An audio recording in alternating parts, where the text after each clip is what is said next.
അവർ പരമാവധി ഇൻക്ലൂഡ് ചെയ്യാൻ വേണ്ടി ശ്രമിച്ചിട്ടുണ്ട്. നമ്മൾ എങ്ങനെ ഡ്രോയിങ് ചെയ്യണം, എന്താണ് അതിൽ ചെയ്യേണ്ടതെന്നൊക്കെ കൃത്യമായിട്ട് പറഞ്ഞു.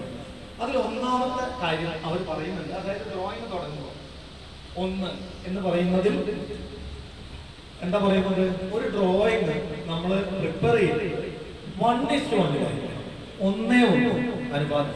നമ്മുടെ ഡ്രോയിങ്ങിന്റെ അനുപാതം എന്താണ്? 1:100 അല്ലേ? 1:100 മാത്രമാണ്, എല്ലാം ഉണ്ടാവും. 1:100 പേപ്പർ ഉണ്ടാവും, 1:400 പേപ്പർ ഉണ്ടാവും അല്ലേ? റെഡി? അത് പറ്റൂല, അത് പറ്റൂല. പകരം എന്ത് വേണം? 1:100 നിങ്ങൾ തന്ന ഡ്രോയിങ് നിങ്ങൾ ശ്രദ്ധിച്ചാൽ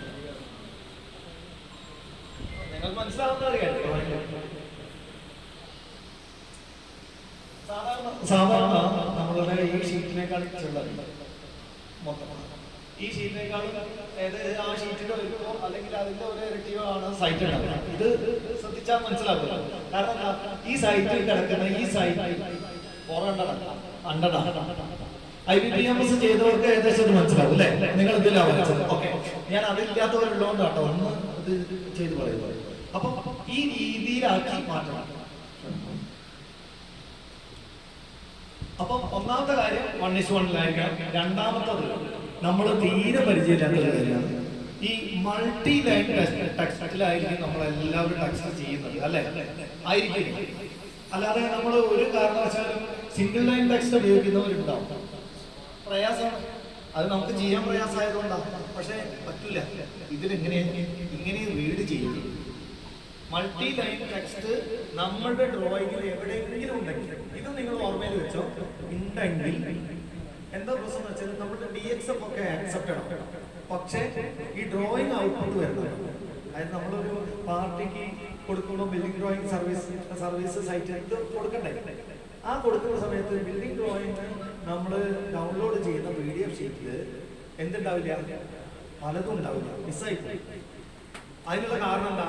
ആ ഡ്രോയിങ് മൾട്ടി ലൈൻ ടെക്സ്റ്റ് ഉണ്ട് എന്നുള്ളതാണ്. ആ റീഡ് ചെയ്യാൻ, അതായത് സിസ്റ്റത്തെ റീഡ് ചെയ്യാൻ പഠിപ്പിച്ചിട്ടുള്ള ചില കോഡിങ്ങുകളുണ്ട്. ആ കോഡിങ്ങുകൾ തെറ്റിദ്ധരിപ്പിക്കപ്പെടും എന്നുള്ളത് കൊണ്ടാണ് മൾട്ടി ലൈൻ ടെക്സ്റ്റ് പാടില്ല എന്ന് പറയുന്നത്. ഇതിനൊക്കെ പരിഹാരം ഉണ്ട്, പരിഹാരം പറയാം. ഞാൻ ആദ്യം ഇത് പറഞ്ഞോ. പിന്നെ try to avoid block reference. എന്താണ് പറയുന്നത്? ബ്ലോക്കുകൾ ഇതിൽ വരില്ല. ബ്ലോക്ക് റെഫറൻസ് അറിയാലോ, നമ്മൾ വിൻഡോസ് ഒക്കെ ബ്ലോക്ക് ആക്കി വെച്ചിട്ടുണ്ടാവും അല്ലേ?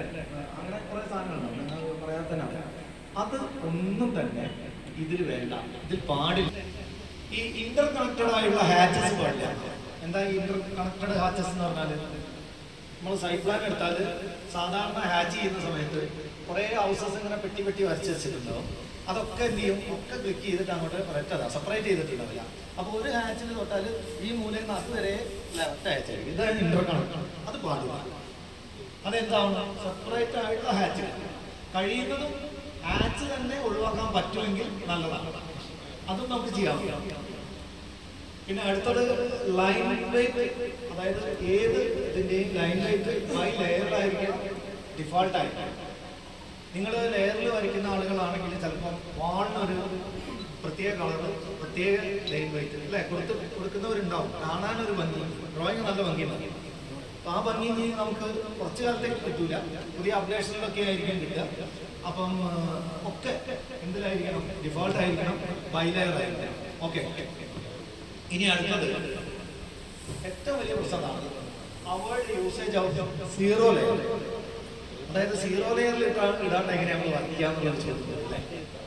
കാരണം സീറോ ലെയർ ആണ് സിസ്റ്റത്തിൻ്റെ ഇതിൽ കിടക്കുന്ന, ഏതെടുത്താലും സീറോ ലെയറിലായിരിക്കും. മാറ്റിയിട്ടിട്ട് ചെയ്യുന്നവരുണ്ടാവും. പക്ഷെ സീറോ ലെയർ പാടില്ല എന്ന് പറയുന്നത് എവിടെയാണെന്ന് നമ്മൾ വരയ്ക്കുന്നതിനൊന്നും കുഴപ്പമില്ല. പക്ഷെ നമ്മൾ DXF ആക്കിയതിനു ശേഷം കൊടുക്കുന്ന ടെസ്റ്റിന് കൊടുക്കുന്ന അതായത് ടെസ്റ്റ് ചെയ്യാൻ വേണ്ടി സമർപ്പിക്കുന്ന ഫയലിൽ എവിടെയും ഒരു സീറോ ലെയർ ഉണ്ടാവും. ഓക്കെ. അപ്പം ഇതൊക്കെ ഞാൻ പറയുന്നത് എന്താണെന്നുള്ളത് നിങ്ങൾ മനസ്സിലാക്കുക. ഇതൊക്കെ അതിന്റെ കോഡിങ്ങിനെ തെറ്റിദ്ധരിപ്പിക്കുന്നതാണ് പറഞ്ഞ സാധനങ്ങളൊക്കെ. അപ്പൊ അതൊക്കെ ഒഴിവാക്കണം എന്നാണ് പറയുന്നത്. അടുത്ത കുഴപ്പമില്ല, DXF ഫോർമാറ്റ് ആയിട്ട് ഇത് ചെയ്യാനാണ് പറയുന്നത്. അപ്പൊ ഇത്രയും കേട്ടപ്പോൾ എന്ത് തോന്നി? അങ്ങനെയാണോ തോന്നി? അല്ലെങ്കിൽ ഇത് അങ്ങനെയൊന്നും തോന്നണ്ട. നമുക്ക് ഇതിന് മതിൽ സംവിധാനം എന്താണെന്നുള്ളതല്ല. അപ്പൊ നിങ്ങൾ ചെയ്യേണ്ടത് എത്രയുള്ളൂ? ഒരു ഡ്രോയിങ് നമ്മൾ അതിലേക്ക് കൊണ്ടുപോകുന്ന സമയത്ത് ഈ പറഞ്ഞത് 1:1 നിങ്ങൾ തന്നെ വരച്ചുണ്ടാക്കണം. ഇതേപോലെ എന്തെങ്കിലും സാധനങ്ങളുണ്ടെങ്കിൽ ആദ്യം തന്നെ ഡ്രോയിങ് എന്ത് ചെയ്യാം, ഒന്ന് അങ്ങ് എക്സ്പ്ലോർ ചെയ്യും. അപ്പൊ ഈ പറഞ്ഞ ഒരുവിധം എല്ലാ പ്രശ്നങ്ങളും എന്ത് ചെയ്യും, ഒഴിവാകും.